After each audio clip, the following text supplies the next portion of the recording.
that are happening outside of that.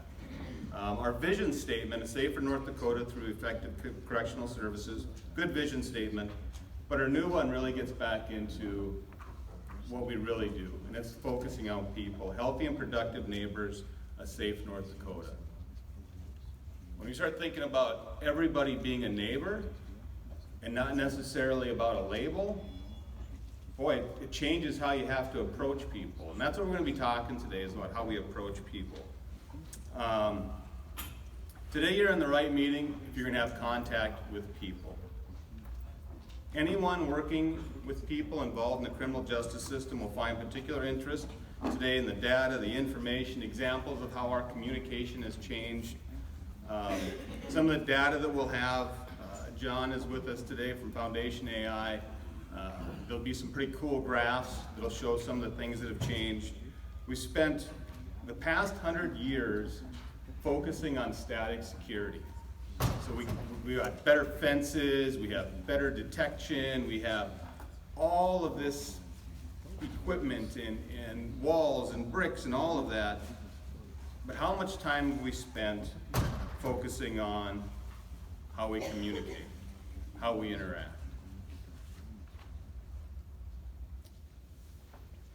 You probably hear a little bit today, maybe you've heard about the Nordic principles, the Norway way, you've heard about North Dakota and Norway working together. Maybe your attorney said you got to go to everything that's going to focus on some type of restrictive housing reform. Maybe you recognize the amount of violence in your system has serious impacts on your staff and residents. The us versus them maybe is creating issues within your facility. As a result, you may not be promoting a prison environment that is making your community safer. During a recent visit to Iceland, I was able to go over there and meet with correctional officers and go to prisons. And we got into this really interesting conversation about safety. And the question they asked me was, why wouldn't you want to treat people nicer, kinder? And it came down to one simple thing: it makes your job easier, right? So I'm kind of a lazy guy at nature anyway, so if I can make my job easier, why wouldn't I just simply go to that? So with that thought in mind, all of a sudden it really had an impact on me, because I thought, we work way too darn hard sometimes when literally just being kind can change the whole aspect of the work that we do. If you care about your staff and your facilities, and the focus on staff and wellness is important to you, you're in the right place. The culture of our prisons must change if we want a healthier environment. I heard a talk during a Warden's Exchange. I was in Warden's Exchange program through Prison Fellowship, and the topic was, people are people, not objects. And when I listened to it, it really started resonating, and it was truly about, we just started moving objects. We started feeding objects. We didn't see the people inside our prisons as people anymore. It was literally, we got to get them to the dining hall. We got to get those objects fed, because they got to get back, because I got to count them. As soon as I get done counting them, then I got to get them to rec, and I'm going to count them at rec. And when I get done with rec, then and it was just an object, right? And it was just, they have to get where I told them to go, and that was it. The conversations had stopped. And that made such a huge impact, because all of a sudden, if I start looking at people as people, I treat them differently than I treat an object. You're going to hear the term residents. You might hear the term inmate because we're still changing, but you're not going to hear inmate very often from us. Because if we're going to change our view, we have to change our terminology. And residents seems the most appropriate to us. I know there's other states that are doing different things. When you leave here today, you may have some confusion, and you'll definitely have some resistance to change. I was part of the resistance. There's things that these guys will talk about, and I'm like, there's no way in hell that we're going to do this. We're doing it, and we're doing it well, and these guys are really the ones that are out there beating the drum saying, hey, Director Braun, get your rear up with us. You got to catch up. You will not agree with all what we say. The data is going to show that the work has improved the culture and the environment for the residents, the staff, and the families. Not only the families of the residents, but the families of the staff as well. We need to look at how we measure success. Recidivism seems to be like our one big thing. I don't know about all y'all here, but I hate it. Because there's so many other things that happen inside a prison, and we get this one measurement that if that's the only thing that it is, then all of a sudden we're not successful. And anybody in this room that works in prisons, works with prisoners, you know that there's many other successes that happen. Celebrate the successes. You don't have to celebrate just that one big thing after 3 years. Take time, make your staff understand that there's a success. If you see that guy that fights, and that's his big thing, and all of a sudden he just slows down and fighting, celebrate it with him. Celebrate that 1 month of not getting into that. Our jobs are much more complicated than simply placing a person in prison and putting a little fairy dust on them and poof, all of a sudden they're healed and they get out. What we're going to talk today about, it's not about a program. It's about a culture shift. It's about a new environment. It's about a different way of running your prisons to make them safer. And it's about how you talk to people. Make sure that you determine what your goals are going to be. One of the things that we kind of messed up on is we didn't really sit down when we started this work and say, how are we going to measure our success? By accident, with Foundation AI, they were digging through some data, and they came to things and were like, holy cow, we had no idea. So try to figure out where you're at, fit a baseline, and as you make changes, we ask you to then use that and show staff where you're going. I'm going to hand it off now to Alicia. Before I do that, I got to do a couple little things. One thing, make sure if you don't have the app, I think everybody's going to be saying the same thing, get the app. On the app, when you go onto ours, every handout that's talked about here, it'll be on there. The slides will be on there. Everything is already right tied to that app. We have paper surveys, so if you're like, I don't have a smartphone, I still got a flip phone, come up, grab a survey, say, hey, you good, bad, or the ugly. So next up is Alicia. She started her career in corrections about 5.5 years ago with the department. She obtained a Master of Science in Community Counseling from MSUM Moorhead, Minnesota in December of 2006. She's a licensed addiction counselor since 2007. She's also a licensed professional counselor, clinical counselor since 2013. She's trained in eye movement desensitization and reprocessing, and facilitates both cognitive behavioral groups along with individual therapy. She has been one of the primary counselors at NDSP within our behavioral intervention unit, which is our administrative segregation unit. So if we say BIU or we say AS, it's all synonymous with the behavior intervention unit. So, Alicia. So I'm going to check really quick. Does my voice carry to the back? Okay. Yes, good in the back. I'm not much for microphones and technology, so bear with me here. If you can't hear me, let me know and I will go back to the podium though. So, as Colby stated, I'm one of the primary counselors. There's two of us. I'm one of the primaries down in the behavioral intervention unit. When I started at the prison in 2014, I actually was assigned to administrative segregation. No clue what it was, brand new coming into the prison. My supervisor said, I'm going to assign you this unit, that's where you're going to go work. So I've had at the time, I don't know if I would have called it this, but now I would, I've had the privilege of seeing the transformation firsthand. I worked down there when it was administrative segregation. I was down there when we kind of just started the process, and I've now been down in the behavioral intervention unit for about almost 2 years. It'll be 2 years in March again that I've been down there. So one of the biggest changes and things that we looked at was the importance of building relationships with our residents. Now, we get a lot of cringes when we use that word, building relationships. So I just want to clarify, we are not saying you have to be their friend. You don't have to let them into your personal life, nothing like that. We are talking building relationships in the sense of mutual respect, rapport building, compassion, empathy, reminding ourselves that these are human beings. They are under our care right now, but they are humans, and Colby touched on that quite a bit. One of the biggest questions we had to ask was, do we demand compliance or promote change? So when we look at the administrative segregation, we use punishment to try to gain compliance. What that would look like in the old administrative segregation was they might lose recreation time, we might take away their property or make them send out their property, so they didn't even get to earn it back, they had to send it back or send it out. We would sometimes even just take away privileges, like they could lose phone time, they could lose commissary ordering time, things like that. We started to notice that by using punishment and taking things away, we were actually making them a lot more angry and pretty resentful. That was one of the biggest things I think we were seeing.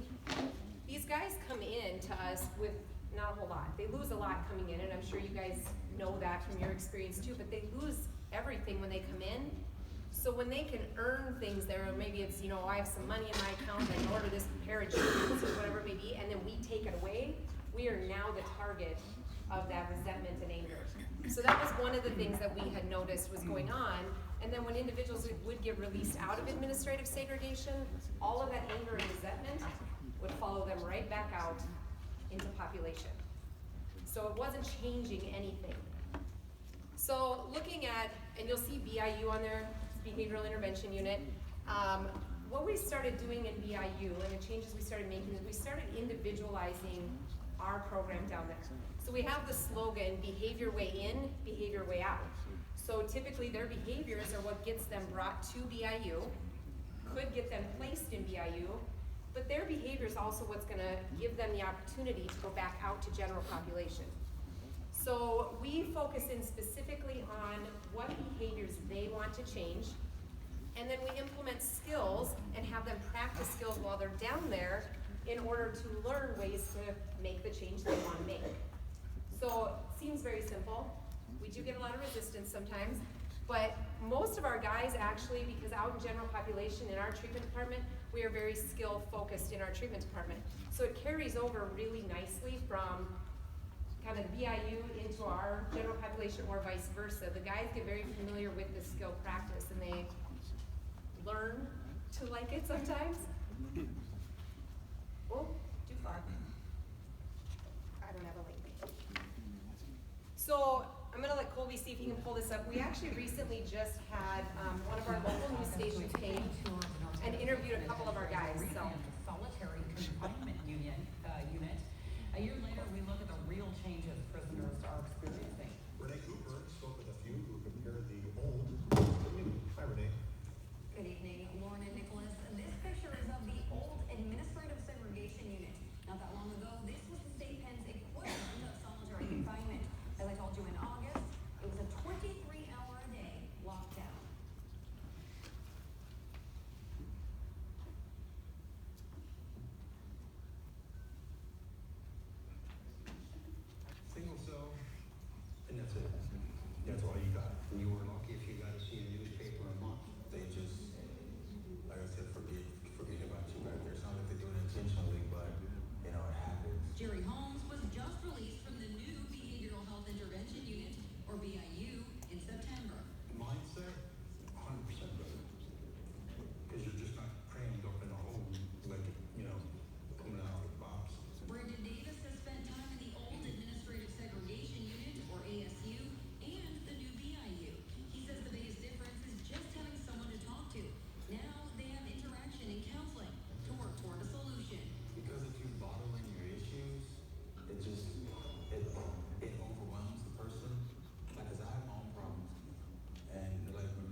last one that was up there, he had commented on a fact, and he said when he would be put down in administrative segregation, he felt like he was just forgotten. Just kind of put down there and forgotten. Part of the reason for that, and I've actually talked to Brandon, he's doing really well in general population right now, so just to point that out.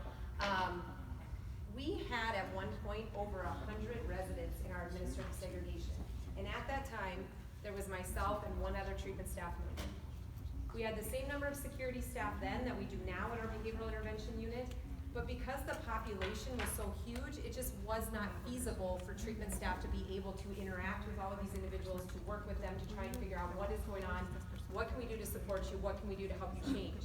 Now with our numbers being down at a manageable level in BIU, we are able to do that. And that was one of the big things that I liked that he touched on, because he's been through that experience. He's been through both pieces, so before and after change. One of the other things that we have done down in BIU is we apply a multidisciplinary team approach. So it is no longer just, for example, security staff saying this individual's a risk, he needs to stay down in administrative segregation. We now involve an entire team of people. So if an individual gets brought down, there's recommendations made as far as whether this individual needs to be screened, and we do what's called an INA. It stands for Intervention Needs Assessment. With the intervention needs assessment, we've limited down to kind of our top 10 to 12 riskiest behaviors. We also look at patterns of behaviors.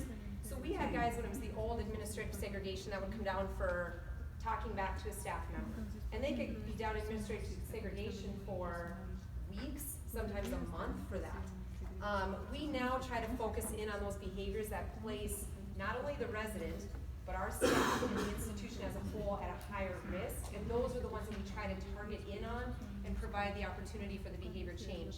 As John and Dan come up and present, they'll talk a little bit more about how we are implementing the change for the ones in general population. So we are covering all of those bases. Treatment staff are the ones, so typically if someone is referred for that INA, I get emailed, I go down and meet with the individual. This is treatment, sometimes our first contact, if they didn't have a mental health follow-up. So this is our opportunity to really focus in, and some of the things that we talk to them about are, what are some of your goals, short-term and long-term? So even if they're only with us for another 6 months, what are some of your goals? What would you like to work on?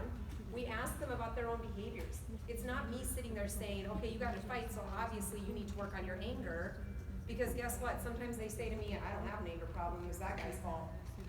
Well, if I push and I force and I try to force that change and say, well, obviously you do have a problem with anger, I'm just going to be met with resistance. So I try to get at, okay, what is it you want to work on? And how can we begin that process? What have you done that's already been working? Because sometimes they can say, I've been making this change and this is what I've already been working on. So we can even build on that. We can try and strengthen what they feel they've already been successful at. So we really approach it in a way, once I complete the INA, it gets sent out, it gets reviewed by the deputy warden, it usually gets reviewed by the case manager, so it really is a team. I rely heavily on the communication and the teamwork that's down there. I don't always know everything that happened, where the report came from, sometimes even that day-to-day. I can't tell you how much I rely on the team that works, our shift work down there, our security team. They will call me sometimes and they'll say, Alicia, this individual has not come out of his self or wreck for the last 5 days. Normally he's very social, comes out. They see that. They're kind of that first line. They see that and they contact me. I typically, because the population is small enough, am going to know if there's maybe some mental health issues, and that can be another red flag. And I know if this person maybe struggles with depression, for example, I need to get down there and meet with them and find out what's going on. Why are they isolating all of a sudden? What's happening? So that we can take care of that and hopefully address it before it gets worse. With our behavior modification, so as I stated, we start with a target behavior. Sometimes if they don't identify a target behavior, we will identify a target behavior based on whatever behavior brought them to our unit. But many times we can get them to identify what they need to work on. So we also approach it looking at, and for those of you that work in the behavioral health field, the stages of change will sound very familiar to you. We use this a lot down there. We need to figure out where they're at, because if somebody's in the pre-contemplation stage, I don't have a problem, I don't need to change, then I need to know that I'm going to be faced with a different level of resistance than somebody who maybe is already preparing to change, or they've already started the change process. So that's where that individualized piece really does come in, and then looking at their goals. So this is an example of a report card that we use. Some of the residents find it very funny that we call report cards. They feel like they're in school getting graded. But what we use this with, if you notice up there, it's got their identifying information, name, place, and behavior. On here is where we identify their target behavior. So it might be managing anger. That might be the target behavior. Learning to manage anger in a healthy way. So we identify target behavior. We are then going to identify the skill that we are going to apply. And this could be different things. We've actually expanded out some of this as we've been learning, and I feel like it's a constant learning process. As we've been learning, we have learned that using our skills, which for us our skills, if you guys, I don't know if this is familiar to a lot of you guys, but with our skills, what they are is they're actual skill cards. They have steps to it. So we might have a skill that says managing anger, and it walks through the steps of how they would go about doing that and then identifying a better way. Like, what is it that, how do you know you're angry? What is it that made you angry? And then what are some healthy ways? And then have them apply that. We've actually expanded beyond that, and so sometimes we will do things like have them journal on it. We might give them some self-help worksheets and have them complete those. They don't practice skills just with treatment staff. This is also, to me, a very cool thing. They actually do more skill practice with our officers down there than they do with treatment staff. Our officers on their rounds will go around and they will connect with these individuals, they will talk with them, and they will ask them and say, what are you supposed to be working on? And if the individual wants to, we give them a choice, they can practice that skill. So they could say to them right there in the moment, you know what, when you came by earlier today, you slammed my tray slot, I got really upset and really angry. And then they can say, okay, let's walk through that. Let's work through it. What did you do to manage the anger? Because you didn't go off on us, you didn't do this, so what did you do to manage it in a healthy way? And then we provide incentives or reinforcement for the times that they do complete and handle things in a healthy way. The more we can reinforce those positive behaviors, the more likely they are to do them. It doesn't show on here, but I believe we did one as an attachment. If you guys go into the handout series, one as an attachment. Down here is where our officers can comment whether they completed the skill, if they were respectful about it, if they weren't. And then on the back side, when you go into the handouts, it'll show they can actually make notes. So they can talk a little bit about this is the situation they did it on. That is a great line of communication for us also, so that when our committee down there meets to review the individual's progress, they can kind of see day to day how this individual's been applying and implementing skills. We also use behavior management plans.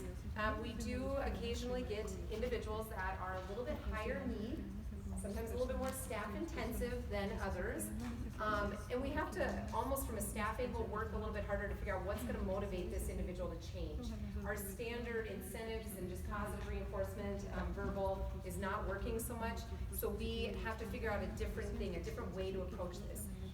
I believe this is also in the handouts for you guys. If you can't see it, I apologize. I know it's kind of small on there, but we focus in, so for this specific individual, one of the things we knew, he's been with us before. Unfortunately, he's been probably through administrative segregation years ago, through the process and back with us again in the behavioral intervention unit. He struggles a lot to manage and regulate his emotions when he gets upset. He typically is not one that will harm himself or our staff, but he loves to destroy property, and he does it well, let me tell you. If you ever question if somebody can bust through concrete, this individual, when he gets angry enough, he has broken concrete. So we needed to find a way to motivate him. And what we found motivated him was anything that basically, as simple as it sounds, kind of distract his brain. When he sits in that cell, he has nowhere to put his attention, nothing to distract himself with. He goes right up here, and all he does is keeps thinking and cycling around and around and around and around, and then that's when we get into trouble. So we found that actually TV and radio works for him. But we don't just give him these things. He has to earn them. He has to demonstrate positive behaviors to earn them and then keep them also. So for example, with he was pretty resistant to doing skill practice, so we built that in.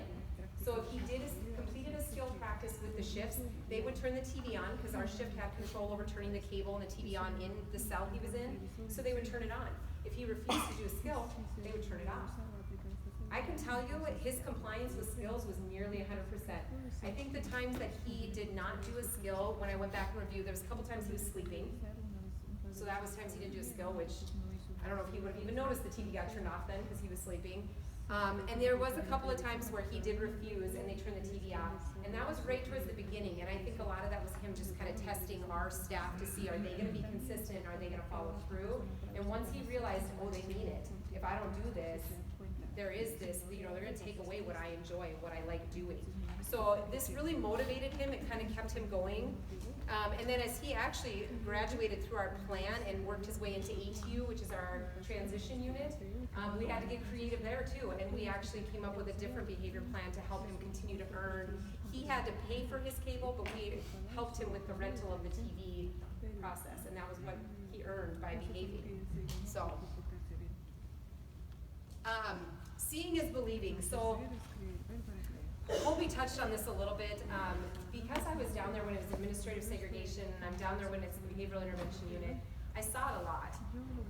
In fact, I do some of the BIU training when we identify staff that we think might be a good fit to work down in that unit. I actually lead the training. I go through the half of the treatment side of it, the behavioral health, and what our purpose is and what we're working on. And we are still sometimes met with some resistance from staff, but I think a lot of it comes from just not understanding. We have this mentality and idea, and you'll hear it sometimes from our residents too. Oh, I get in a fight, they send me to BIU, I get a honey bun for doing a skill, and then they send me back out. Oh, no. And they learn the hard way when they get down there. It's not that easy. Plus, we don't order honey buns anymore because we got tired of hearing that, so we don't even do the honey buns anymore. But it's not that easy. And you don't just get in a fight, go down there and get out in 2 or 3 days. You're gonna work and you're gonna earn your way out of there. You need to demonstrate to us that you're not a risk.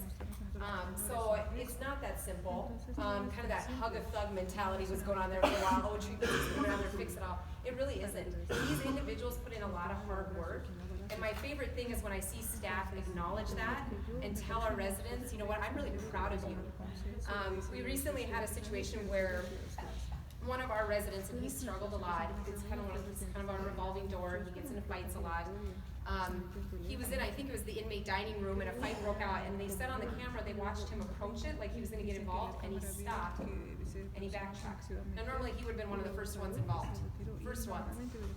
I witnessed a staff member go up to him and tell him, I am very proud of you.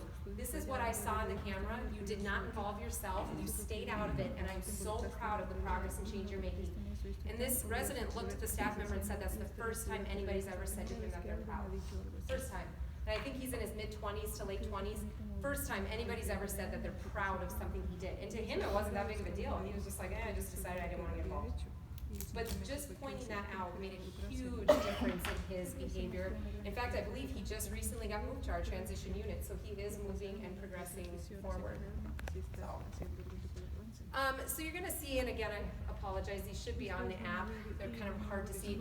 But you're gonna notice on this slide, it did bring about, and this kind of demonstrates and shows our program is working. It's bringing these changes that even me, as a treatment staff member who should be optimistic all the time, sometimes was skeptical about and thinking, is this really gonna work? Especially when you get those revolving door guys that seem to just go round and round. But you still see change in small ways. Even if it's, well, they used to get out and stay out for a month, now the next time they stay out for 2 months, that's progress. We're doing something right. We just gotta keep building on that and strengthening that. So as you're looking at this, and I don't know how good the colors are for you guys back there, but in the blue, if you're looking at the blue lines, that is our administrative segregation. That's kind of where we were at. And those were our admission rates as we went through. Expanded administrative segregation, which is the red-ish in the middle there, that's when we were kind of going through the change process. We kind of added in the transition unit. We weren't really doing the skill practice so much, report cards and things like that yet, but we were kind of taking some baby steps in that direction. But you'll notice the numbers dramatically increased quite a bit. And then from here, when we implemented the behavioral intervention program and they started doing treatment groups down there, they started doing skill practice, we started really reinforcing the positive behaviors, you'll notice that our numbers dramatically decreased. So we went, as I told you before, when I was down there in this administrative segregation, we went from over 100 to, at times, we've been down to what, 20 or 30 at a time down there? So. Just one comment, the red, we actually, if we could do it all over again, 2013, we expanded our prison. We went from 60 administrative segregation beds to 106. And we filled it up in 1 year. So that's when we realized we got to make a change here. And so then that's where you see in that red all those admissions, and we were putting everybody in segregation that we could. We were slamming them in as fast as we could because we were going to keep the place safe. And when we realized that we need to do exactly the opposite, then you see those numbers go significantly down. When we said we have to change what we're doing. So. On this slide, it also shows our admission rates. I think the key thing to kind of point out, if you look at these percentages, and I'm gonna stay away because I'm gonna get blinded. If you look kind of where we did the expanded administrative segregation, where we started adding in changes compared to our behavioral intervention, we dropped from 42% of readmission down to 20% readmission. It's a huge change, huge change. And coming from someone who works down there, that's a lot of bodies that we didn't have down there anymore. So it made it much easier on our staff, much easier on us to be able to address those individual behaviors. So our numbers have continued to go down, which has been a blessing, really, so we can focus in. So on this one, this is actually one of our individuals. What I was looking for was kind of trying to find an individual who had been with us for a while. He has gone through administrative segregation, in fact, numerous times. I think he's been through administrative segregation. And then he's also been through our behavioral intervention unit. One of the things that we really started pushing and implementing is what we call PDRs. They stand for Positive Behavior Reports. So what these are, they're actually a written form. They're filled out, our staff, and John's gonna go into a lot of detail on how we apply these. But we started implementing these written forms that basically encourage them to continue with positive behaviors. So I appreciate that you did this behavior because of these reasons. And so you'll notice on here, as on the top it shows the PBRs for this individual, so from 2013 going, as the number of positive behavior reports we gave him went up, the number of his incident reports went down. And even the type of incident reports, because he's had some pretty major reports in our facility, and a lot of those have gone down. This individual actually, throughout the years, talk about change we thought was impossible. He actually earned his way into medium custody. He has been what we call our CIT workers, so we have residents that are trained to help our other residents that are in crisis, so he sits and he kind of a peer mentor in a sense. In that case, he actually earned a chance to be a part of that program and has done really well. He's completed some treatment programs, which he's pretty resistant, so we were unsure he'd ever be able to do that, and he has. So we have seen changes in a lot of ways from this individual, which is pretty amazing progress. So with that, I'm going to hand it over for our next portion. Thank you. I think a couple of the things that I just want to touch on real quick, and that is finding people doing right will change behavior. And that was that last slide. You see that as you find people doing right, and as much time as we spend responding, just think that's literally proactive. And I never thought officers would do it. Sergeant Berthiaume is going to talk a little bit about that, but understand that your mind may say that this can't happen. Don't let your mind stop you from taking the opportunity. So Sergeant Berthiaume began his correctional officer career in February 2015. During his time at the state penitentiary, he worked in all the units, but most of his time was in the behavioral intervention unit. He received specialized training along with other officers to be better equipped to work in the unit as a transition from AS to BIU. This training included honing in on communication techniques, identifying negative behaviors. He also served as a field training assistant for 2 years, and as an FTA, he was responsible for assisting in teaching and training of new officers. In September, he was promoted to a sergeant, and he now works in our orientation unit. Sergeant Berthiaume.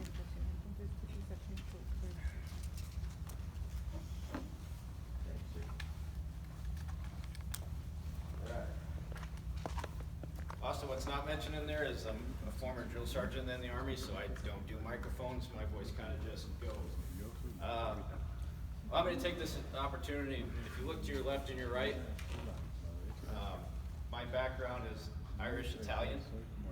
My upbringing was obviously Catholic. In church, we would always greet the person next to us. So if you would, look to your right, look to your left, greet the person. Welcome them to this. To meet you. Hello, good morning. I'm Tatiana. Nice to meet you. So, along with that, how many were greeted by myself when you first came in? All right. Ready to have your mind blown? How many of you would do that with an inmate? I work in the orientation unit. I welcome our residents in. A lot of times it's their first time ever being incarcerated in a prison. My job is to lower their anxiety, heighten their expectations on we're here to help them achieve their goal of not coming back. Some may not have that upbringing where they don't know it's wrong to be there. That's our job to kind of retrain their habits. In doing so, we present opportunities. Our staff are not better than they are, we are equal to them. It's very hard to want to learn from somebody that's, I'm better than you. You want to learn from me. No, we're role models. In that regard, this picture here is of one of our staff days where we interact with our residents, we hold barbecues, you'll see other events that we hold. We build rapport. They don't trust us if we don't trust them. Are they dangerous? Well, they're not there because they're well-behaved individuals. But we build a rapport with them to where they can trust us. This is one of those events where we're playing, I don't know what that game's called, I'm from Boston, apologize. Cornhole. We also have bingo night.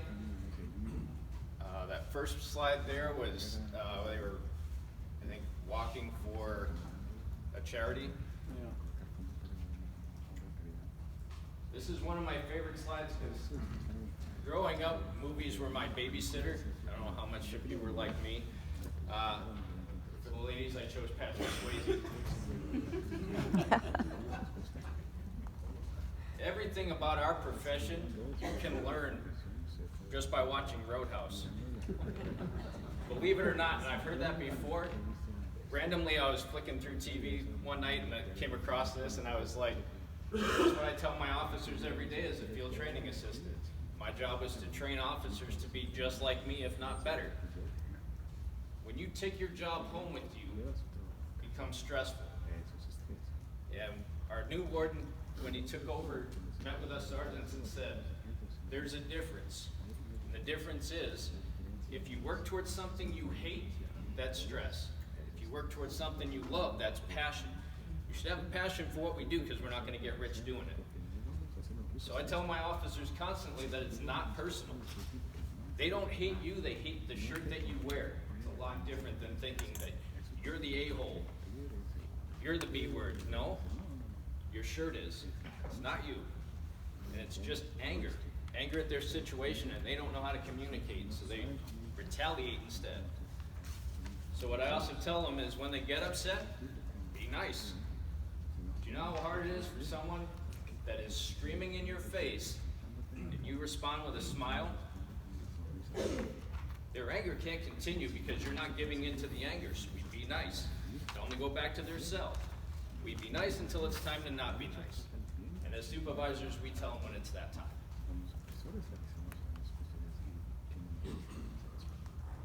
I think one of the first things Colby told me when he was the warden, what is your why? We all have a reason why we do what we do, why we get up in the morning, why we go to work. Ask yourself what your why is, because as I mentioned, you're not going to get rich in this profession, but we are going to enrich the lives that we help. We issue positive behavior reports as our tangible rewards. Kind of like report cards. It's our job to notice the little things that they're doing to get better.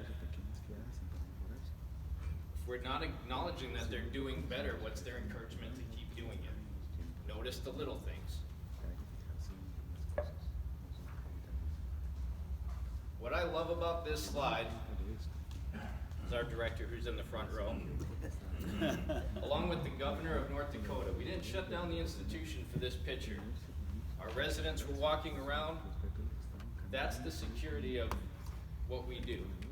We're so calm and relaxed on how our residents interact that we don't have to shut down the institution because the governor's coming. And they can walk right up to him and shake his hand.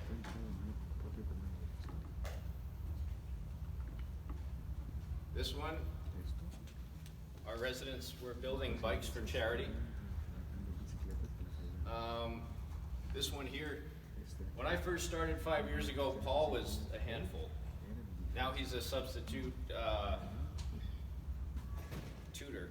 He's a tutor and a mentor for other residents. In this slide, our medium custody residents went to our local zoo and helped clean up and also do little odd jobs there. Which I heard the funny thing about this picture is they asked for the picture and they were excited about the picture, and then as soon as the picture was getting ready to be taken, they had to do the stance, right? This event is also one of the great pictures that we have because it sets the tone for what we do. This is the Great American Bike Race where groups of 4 ride stationary bikes. And in this picture you have our chief of security, our warden, unit managers, staff, all on the same floor as our residents, unarmed. Now we do have staff that are there for security as well, but we're handcuffs, flashlights, so nobody's gonna get tased if they interact differently, but that's our security. We trust them not to act out.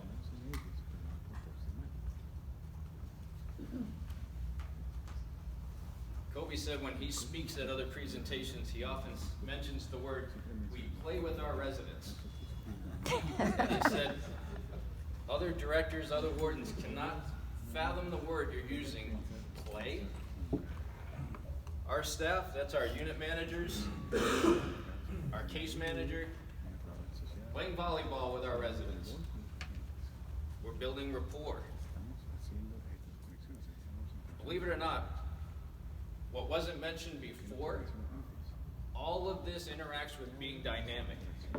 When I first asked to speak about dynamic security at our institution, I honestly said, you want me to talk about what exactly? Unit manager said, well, we have directors coming, we have wardens coming, they want to know what it is that you do. I interact with people and I treat them like people. I didn't know what dynamic security was. Dynamic security is just being fluid. It's adapting to the situation in front of you, to the person in front of you. How I interact with this person isn't going to be how I interact with this person based on who they are. Growing up in public housing in Boston, living in North Dakota now, a lot of how I interact with guys from Chicago, Minnesota, California, a lot different than how I'm going to talk to somebody that's grown up in North Dakota their whole life. Product of movies, I interact a lot with things that keep them off guard. Not many white guys living in North Dakota are going to reference Boys in the Hood or Friday movies. It keeps them on their toes and, hey, I can trust this guy. He knows what I'm talking about. Find your connection. I'm not going to tell them about my kids or where I live or that stuff. That's your boundary. So with our positive behavior reports, when I became a sergeant, I noticed our positive behavior reports that officers write were really bleak. Just, hey, thanks for picking up a piece of trash. Really? A piece of trash? This I developed in my unit. I kind of use it as an employee of the month type of thing, because how often are these guys ever recognized in their jobs when they're out in the fields? So as you can read this, you're building up their core. You're pretty much saying, hey, this is why you're being recognized, and it's a good thing that you're being recognized.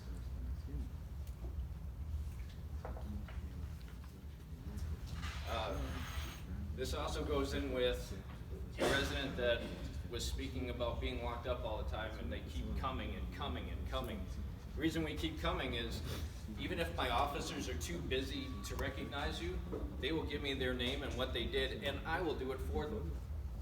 We're supervisors. Our job is to take care of our staff. I'm not going to task them with more things when they're already busy. These are letters that were written to the warden on how well we're doing.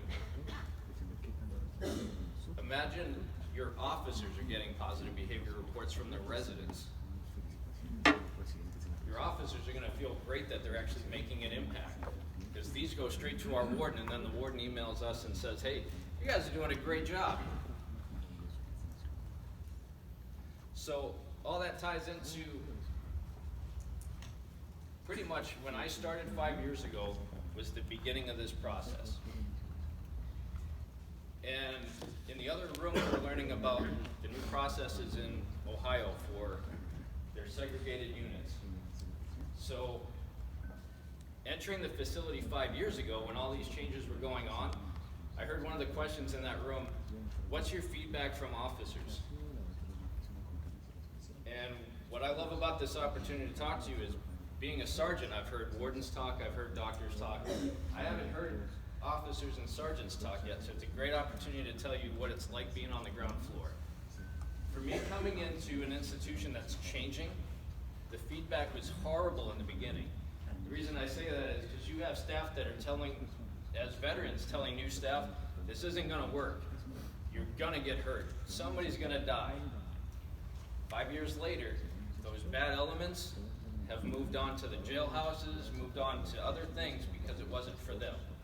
If you don't believe in your director giving you directives to do your job, you're not gonna fall in line with how it's supposed to work.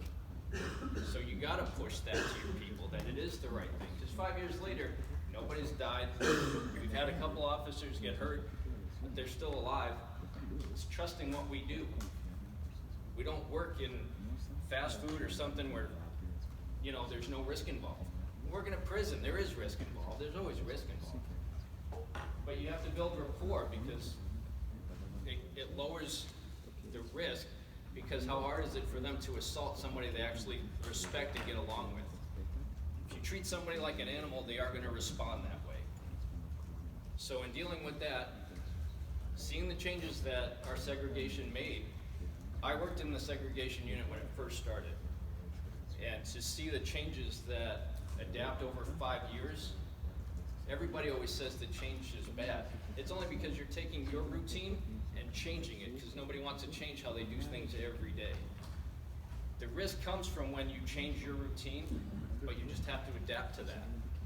And once you adapt to the new routine, guess what? It's going to change again. Because anyone that's been in the military and corrections knows that once you get on a routine, it's time to change things up. Change isn't bad because it lowers your complacency. That's what you teach your officers, is once you get complacent, time to change things up. If you're getting too lax in what you do and your security suffers for it, that becomes static security. That's your fences, your walls, your towers. Inside is where we work on dynamic, changing things. We have to adapt to what we're learning. So I can tell you, with the training that Lieutenant Lukach is going to go over, is that through training our officers to adapt to these situations is how we build rapport. It all starts at the beginning. And last thing I can tell you is, if we're simply getting by, we're just living. But if you're actually going out and you're doing things, that's existing. So try and get your residents to exist, because just getting by isn't enough. Thanks, John. One quick thing on positive behavior reports. So I didn't think they were going to work.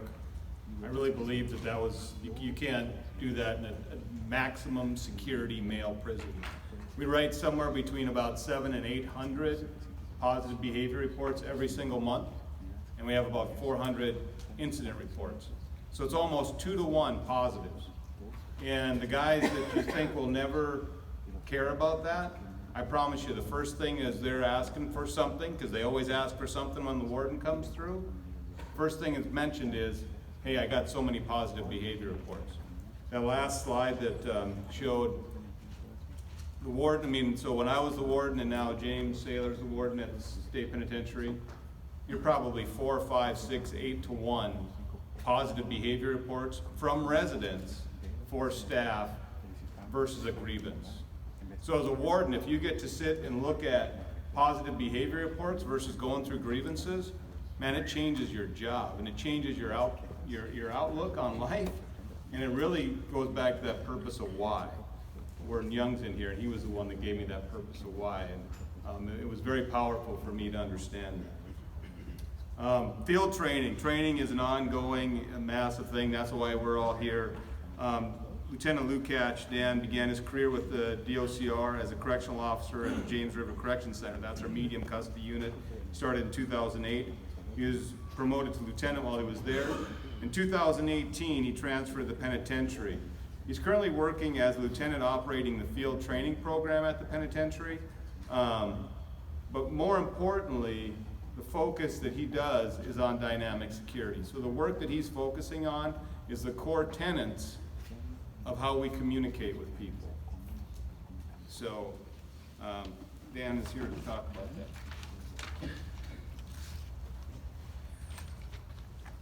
Good morning. I'm going to stand closer to the mic. You might be able to hear me a little bit better. As Colby said, I started in 2008. Prior to that, I did a lot of work with the general public. So coming to a prison, I wasn't sure exactly how that was going to go, working with offenders every day. Where we were back then is so far different from what we were doing or what we're doing now. Just to give you a little bit of ideas, we were completely, we didn't talk to the inmates quite as much as we do now. Not nearly as much as we do now. We worked with them on a daily basis of watching what they were doing, and we were so set in everything that we did. It took a lot to change, and I'll go into that a little bit more, and kind of get to where we are now. Our whole focus was on static security. We did a lot of cell searches. We watched what they were doing. We were looking for what they were going to do wrong. Everything was stuck on watching exactly and doing the things to find the negatives. We moved away from that. When we first started talking about it, when we first heard that we were going this direction, there were many people, including me, didn't believe it could happen. It felt unsafe. It wasn't what we should be doing. Again, like Colby had talked earlier, we were taking care of objects. We weren't looking at people. It was going to be a big change for us. North Dakota's a correctional and rehabilitation state. We thought that that's what we were doing, allowing them to go to school and to go to treatment.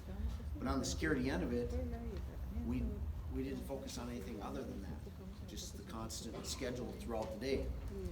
A lot of the security staff struggled with it. They thought it was going to be so dangerous and that we were going to lose control. We had people quit because of this. In 2010, we started with motivational interviewing. We started training in some of the motivational interviewing. It was a lot like what we did in some forms, because we did talk to the guys, but we didn't treat them as people. We demanded their compliance. We didn't think about what they were thinking, but we'd ask them questions.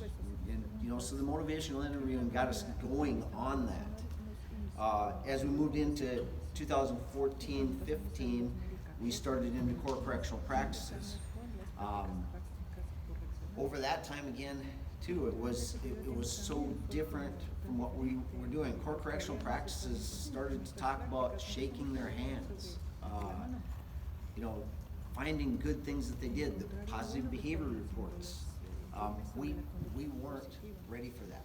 Positive behavior reports were completely different from what we'd been trained about doing incident reports and finding the bad all the time. Now we were going to look for good. It was just so opposite of what we knew. So the struggle was real for staff. As we moved into that, again, we were trained to if we were gonna put our hands on them, it was going to be for use of force because they were doing something wrong. Now we're talking about shaking their hands and talking to them in different ways and talking to them about other things rather than why they were in prison. So this dynamic security was moving us towards treating them as people. And it was, you know, we didn't realize it at the time, but it was making our jobs easier because we were acting as people and not as monitors and, you know, the negative. We were actually moving to a point where we were going to be happier because we were showing them the happier side of us rather than just the negatives and always being negative with them.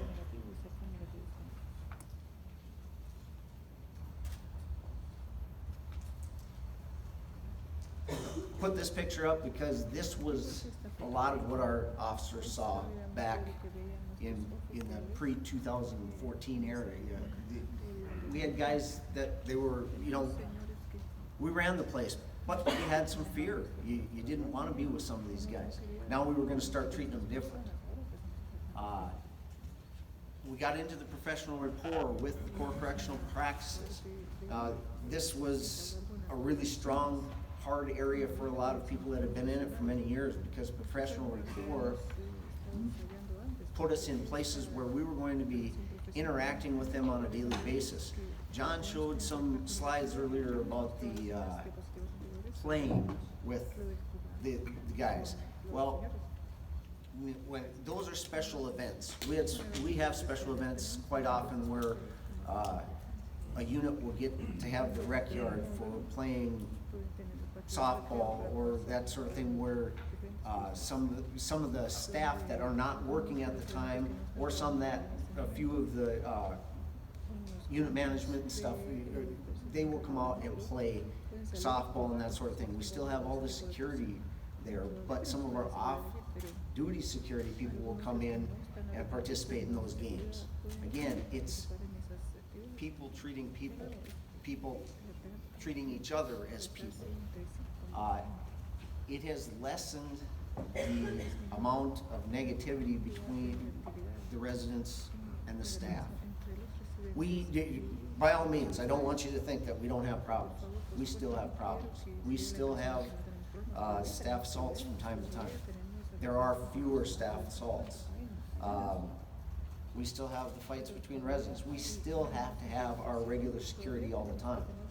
Being able to walk down the halls, down the areas that we have them when they're going to rec or when they're going to their all of their programs, and they talk to us. We say hi, we say good morning. It's a different world than it was 8-10 years ago. And in many cases, it's a safer world, and I believe that our staff have less stress by far. I don't have any measurement of that at this point, but we're starting to build a longer core group. Our staff time frame as far as who we have working with us, it's getting better. So to get to that, to move all that way, was a lot of training of the current staff that we have.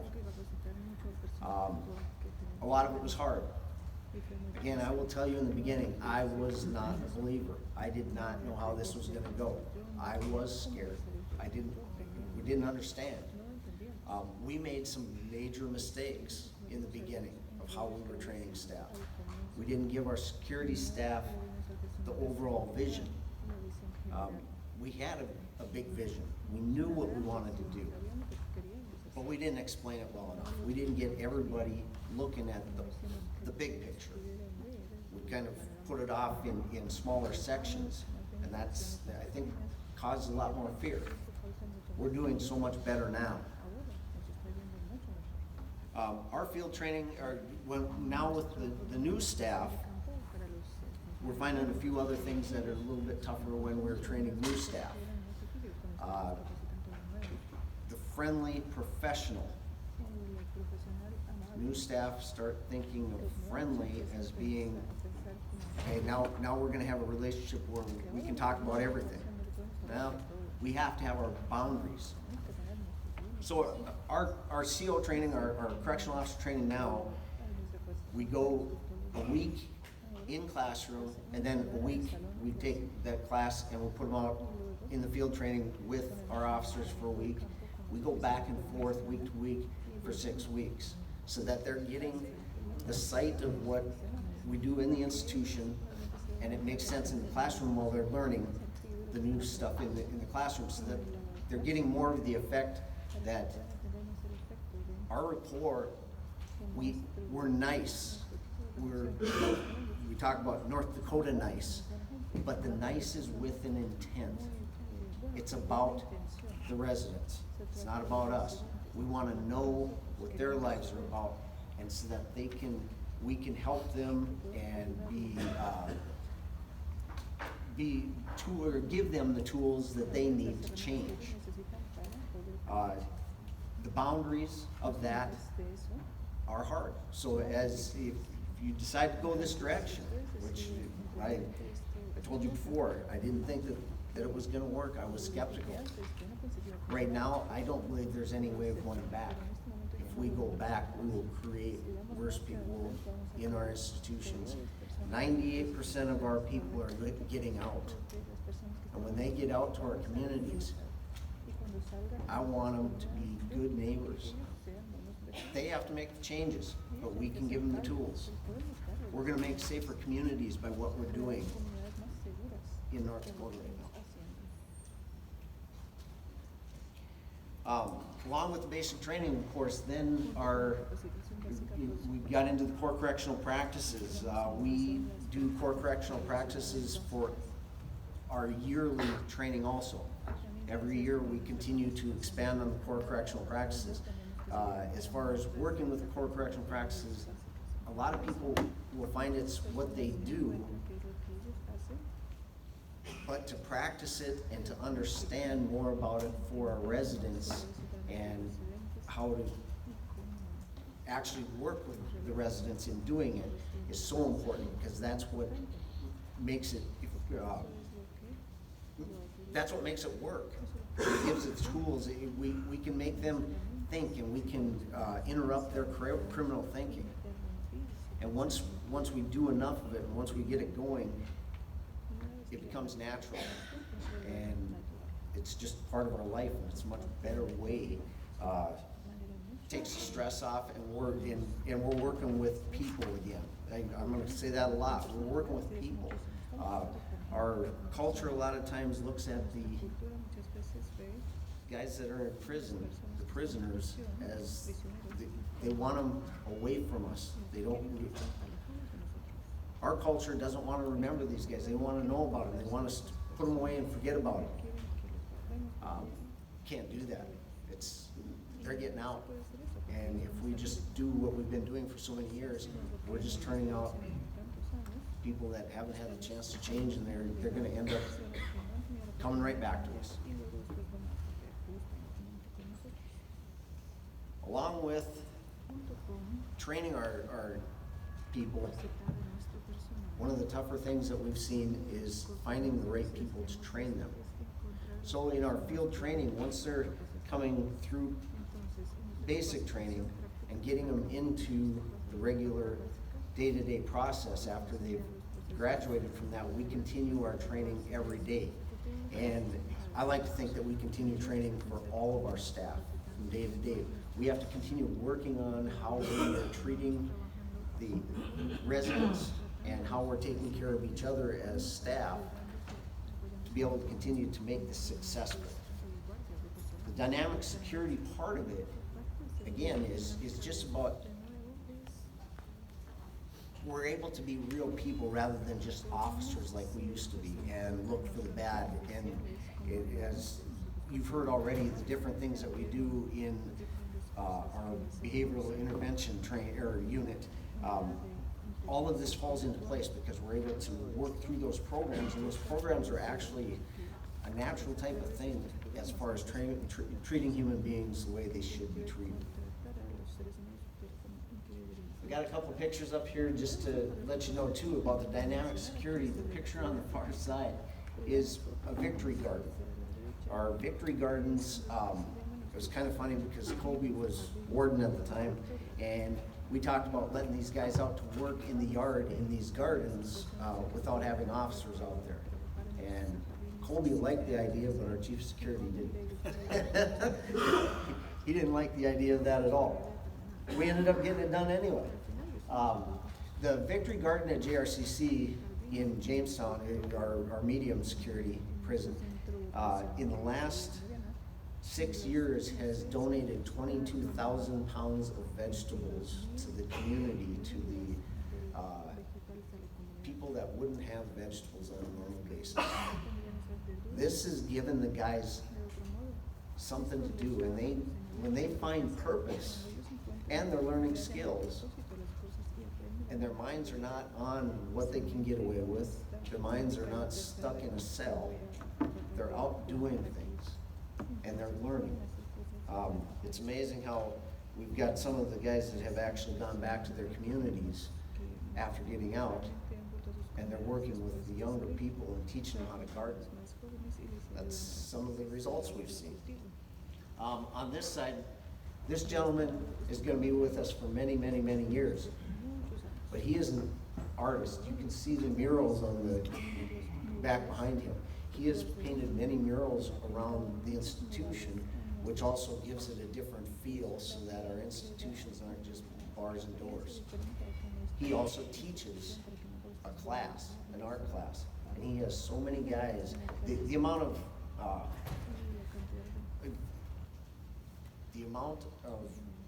people that we have there and the things that they can do and the hidden talents, the amount of talent is crazy. And it's actually sad of what we have in there.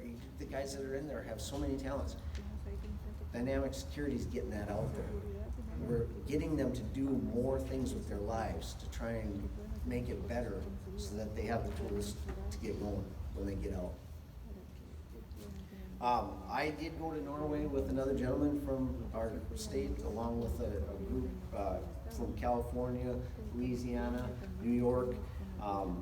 When we went over there, this was just this last year in 2019, late 2019, we learned a lot of things about staffing and the line staff. We're face-to-face with the guys 8 hours a day. When we come to work, we are with the residents all day long, all of our line staff. Some of it's very intense until, well, there's many of the guys that don't ever really treat you well. There's many that do because we show the respect, we get the respect. We learned that we were not paying enough attention to our staff. We've got many initiatives this year to look more at our staff also to help through some of the harsh things that we deal with and we forget about it because if you're not face to face with these guys every day, we forget. And so we're going to be working with staff to try and enhance their jobs while they're working with the guys every day. One of the biggest things that we're looking at, or a very big thing that we didn't realize, was that our staff from shift to shift hardly know each other. When they come in and give each other keys, the people leaving are out the door, and part of the connection of having the staff know each other between shifts, they're gonna brief better so that they know what's going on in the institution a little bit better. They're gonna know each other as people rather than just time to get out of here. They might do a little bit more work if they have time while they're on shifts and the next shift doesn't have to do it. Plus, we also have a separation a lot of times between staff. They don't want to know what the other ones are doing, or they'll blame the other ones because they're not there. Oh, well, it was last shift, that sort of thing. We have a staff overlap that we're looking at. That staff overlap would give another 10, 15 minutes that they would talk and get to know each other a little bit better. It seems like a minor thing, but to see what it has done in other places is amazing. that's just one of the examples that we're looking at.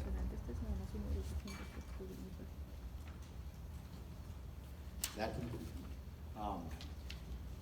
this one is one of our staff briefings, just a picture of it to where our briefings were lasting a little bit longer. We're also changing that right now as a shift coming in, goes through a staff briefing like usual, and we had those too long. We weren't focusing on what had actually happened that day. Keeping that mental stress off as we're coming in and transitioning better through briefings and then getting them to the units to where they brief the staff in the individual units and spend some time together. It's a beginning what we're doing to try and lighten that load as staff as they're coming on to the job.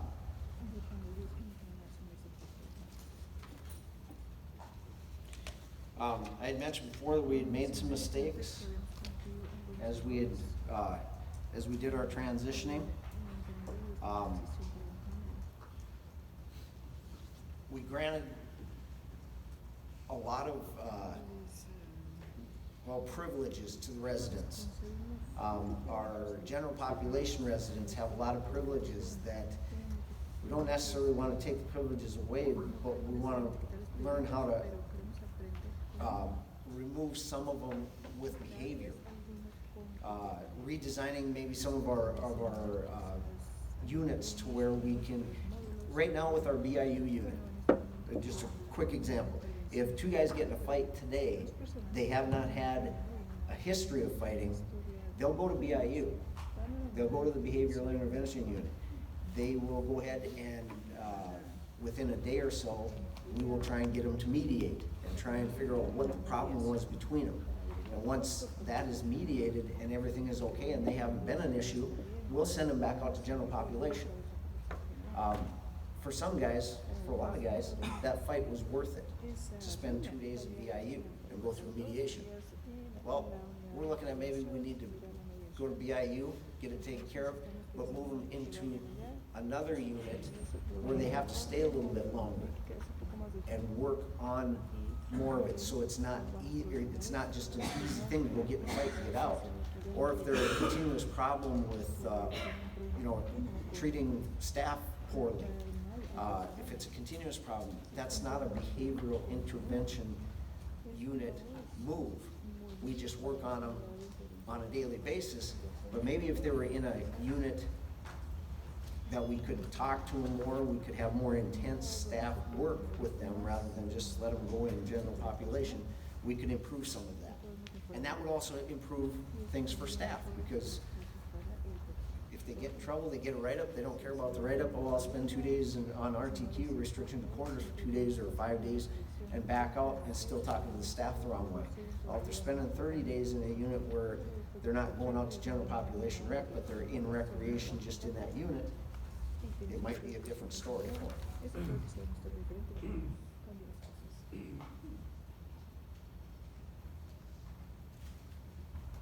Again, this shows some of the things that we've done throughout. The gentleman in the center picture is the gentleman that he's a correctional officer that takes care of the garden over at JRCC that's produced all of that produce.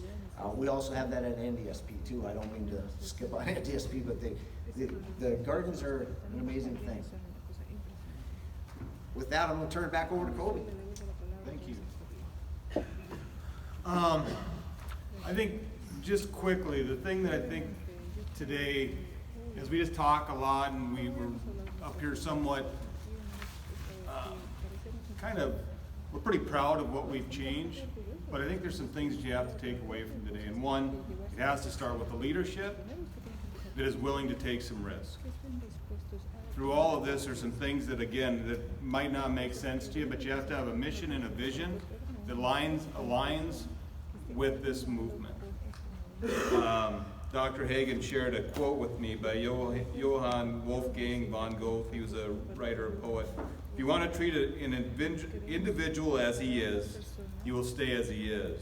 But if you treat him as if he were what he ought to be, he will become what he ought to be and could be. If every day we approached our work with the people who live within our prisons as who we want them to be, no matter where they're at, You gotta take that out of the equation. You have to approach people as if they can be better. They will get better.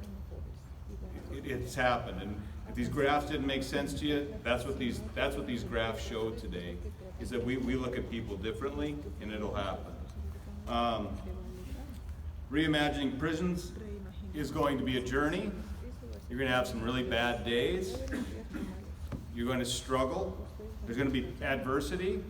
If you go and you put in North Dakota Department of Corrections in Google, you're going to find some stories that you're going to be like, ooh, these guys are full of crap. But the reality is you're going to find way more stories about the impact that it's made on people. And that's our job, boys and girls. It's about people. That's it. It's about, if we want to make our community safer, your job is making people better. Dynamic security, what you learned today is dynamic security. It's not a program.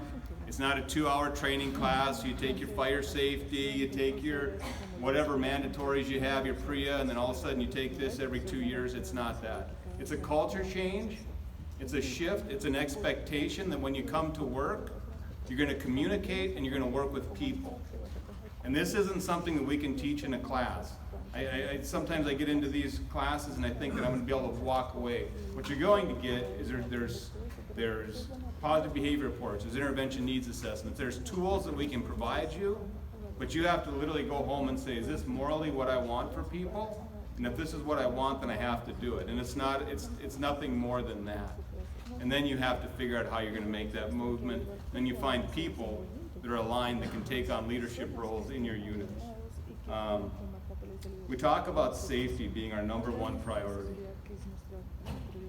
The only way we're going to make our prisons and our communities safer is by improving the culture and environment for the people who live there and who work there. And you can do it all at once, but it's going to take a lot of work, and it's going to take some really tough decisions. I lived through that through 5 years. There was many good days, but there was a lot of days that you're going to get some things thrown at you as you make these changes. I'm going to just maybe from where we're sitting, just hit these real quick, so at least we can answer a couple questions. Alicia, I think, so you can see the takeaway points up there, take-home points up there, but I think the big thing is just focusing again on that relationship, building a connection with the individuals that you're working with. That is what's going to help them with the change. It will not happen overnight. In fact, sometimes you'll feel like it will never happen.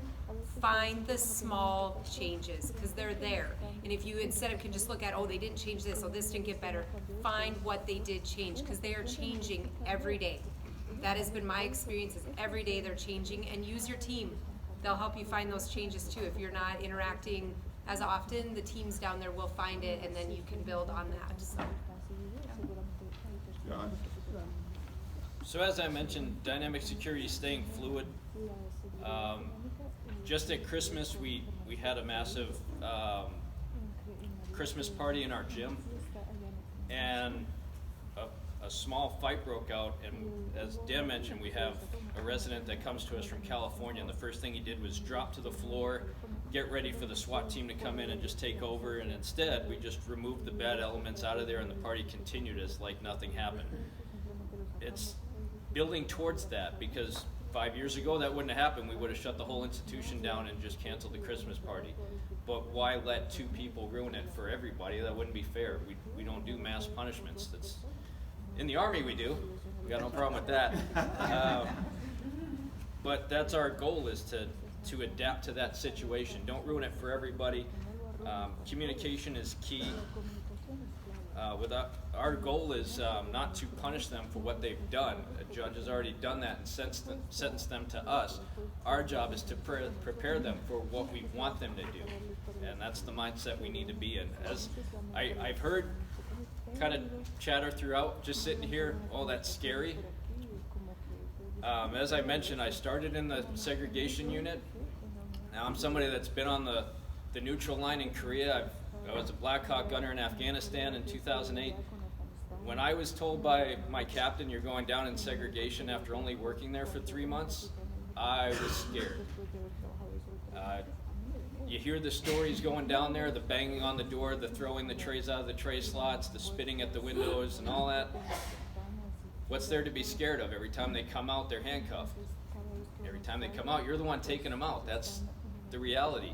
We actually have developed where we used to go on, 2 officers go on, handcuff them out of the tray slot, escort them to the shower, uncuff them in the shower. Now, the control room officer opens that one door, he walks himself to the shower, he's not escorted. We give him that freedom to make the choice of don't react, just go take your shower and come back. They open the door, they go outside to their rec facility, they come back to their cell. We give them that option to just do the right thing.